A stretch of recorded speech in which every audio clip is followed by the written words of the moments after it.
Welcome to TouchLine Sports Media. My name is Tata Musang, and today we have two guests as we're going to take a recap of the UCL season in 2025-2026. Hello, my name is Ryaku. Hello, my name is Rean in Kafuwashi. What is your take of the final in the UCL? I knew that PSG was going to win as they had more chemistry than Arsenal. I knew Arsenal had a chance of winning. They did well in the final, but PSG, they did better than them, and I believe that they deserved it. How do you think teams that finished like that got knocked out in the group stage could have improved? Just getting better managers for some of the teams. Some of the teams just sign better players. They just need to work on their playing style. But most of the time, I think they mostly just need to work on their playing style and just how the way they play. Maybe get a bit more signings, and maybe if they just keep on doing what they're doing now, then maybe they can get it one day.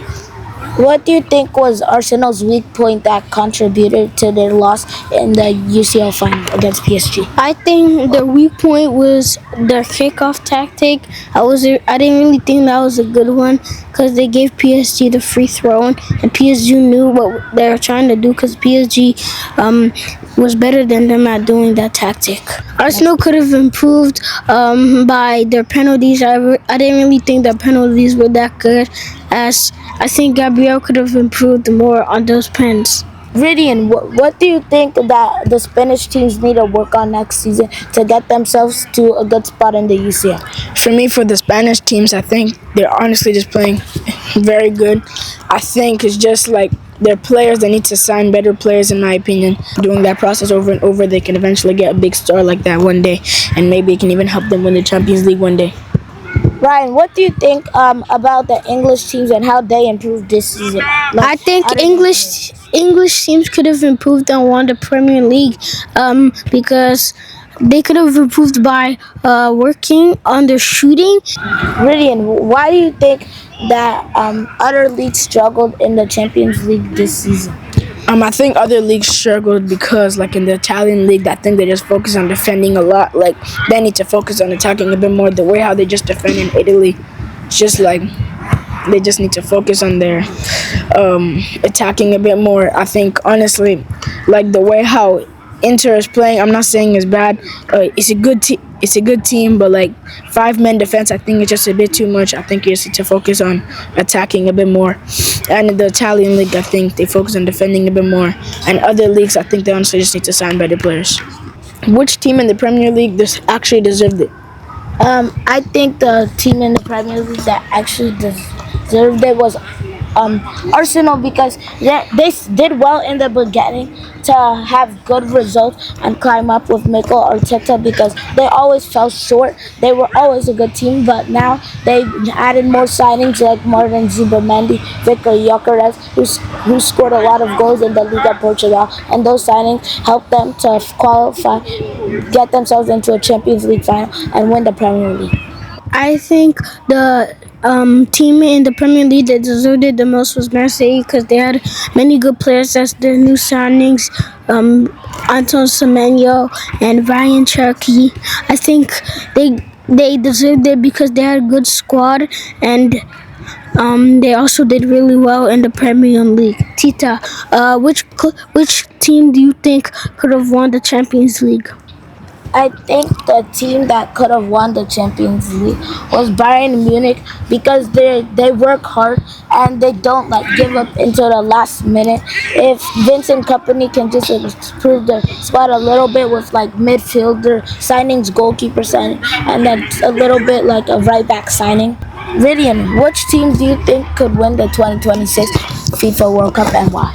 I think the team that could win the FIFA World Cup, I think, is Portugal or France, as they have extraordinary players like for France, Olise, Mbappe, Doué, Mike Maignan, Jules Koundé, Kante, Tchouaméni. I think with those exceptional players, I think they can just demolish this World Cup.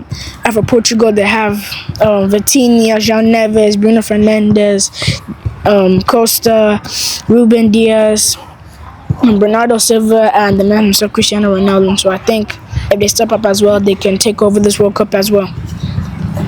Ryan, which team do you think is likely to fall short in the World Cup? I think Tunisia will most likely fall short as they don't have that much players playing for their country. Which African team do you think could step up in the World Cup? The African team that I think that can step up in the World Cup is my favorite African team in the World Cup. I think Morocco, as they made it to the semifinals last year, knocking out Portugal and Spain. I think if they just do that again, they're easily the best African team. Brazil had a good game. I think Morocco deserved it a bit more though. If they keep doing what they're doing, I think they have a great chance. Which team do you think could surprise everyone in this World Cup? I think Belgium could surprise everyone in this World Cup because they have good players like Kevin De Bruyne. Even though Kevin De Bruyne is getting old, he's still doing his magic on the field, and I believe he could step up for this World Cup. Which team do you think is gonna fall short in this World Cup? The team that I think will fall short in this World Cup is Cape Verde because their team is not experienced and they just made it to the World Cup. They didn't make it in 2022 or 2018, and if they need what it takes and the experience to get to a final in the World Cup like France. And which team do you think is gonna win the World Cup and why? The team that I think will win the World Cup is France because they have an experienced squad and a very young squad with special talents like Ryan and Michael Olise. And then I think that because they made it to two consecutive World Cup finals and their team is very good and cohesive, so I think they're gonna make it. What do you think of the water breaks in this World Cup? I think it's nice because it's really hot and players need hydration. So they don't have like seizures because they can pass out in the extreme heat. How do you think the tickets can affect the players and how they play with the fans coming? I think it will be a lot of pressure on the players, but I think they could do really well as we have some really good teams and really good players for this World Cup. What do you think of the few matches that you have watched in the World Cup? For the few matches I've watched, I think there's a lot of draws. There's a lot of action.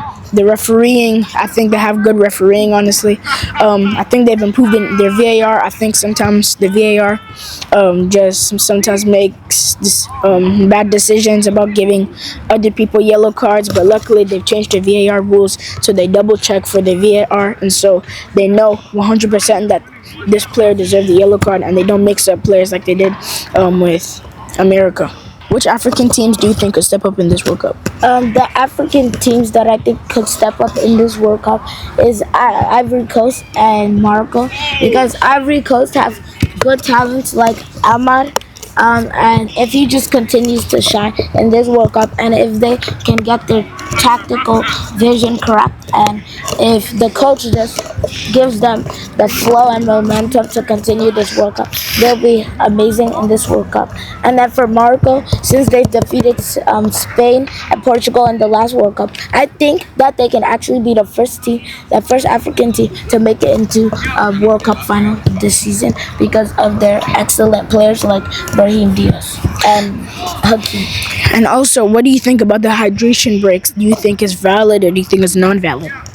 I think the hydration breaks are valid because the people need it because it's like 94 degrees Fahrenheit, 87 sometimes, and the players will just get dehydrated and it will affect how they play and how they run and pressure and it will affect like all that. But I don't think that the timing for the hydration breaks are correct because I think that they should have no hydration break for all 45 and then when they come out they should have it again at the 70 because at 45 I think the players should just be fresh after warm-up and wouldn't need a hydration break. But after halftime they'd be sweating for 45 minutes after the coach has talked to them in the dressing room. For you, do you think how do you think about the fields? How do you think about, do you like the fields? Is it too hot?